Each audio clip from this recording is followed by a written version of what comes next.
Napakaganda ng umaga ko ngayon dahil babalik po ako sa Valenzuela at pupunta po ako sa kung saan po ako gumraduate dati. Nung nakita ko po silang lahat, Hindi ko po akalain na ganun sila karami. parang nakalimutan na nila na sa school sila. Napasalamatan ko yung dati kong advisor. Hindi ko rin mapigilan yung emosyon ko kanina kasi talagang sobrang overwhelmed ako. Tinuring kasi ako ni Ford na pangalawang ina. Lagi ko siyang pinapalalahanan. Saan ka man makarating, ang mga paa mo itapak mo sa lupa. Salamat po sa suporta. Mahal na mahal ko po kayong lahat. Ngayon, dadalawin ko naman yung pamilya ko. Sinamimiss ko na sila. Sobrang excited ako na makita ko sila. Hello, Ma. Hello, Pa. Ay, Okay lang. Tagal tayong nakikita mo na eh. Okay. Oo, tamang-tama natin.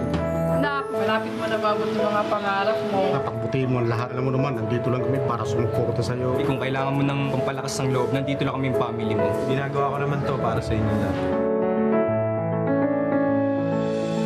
Tapos ang buong araw na pagbabalik ko sa Valenzuela, Realize ko kung gaano kahalaga ang mga taong sumusuporta sa akin. Alam ko, simula pa lang ito ng unti-unti kong pagtupad sa mga pangarap ko.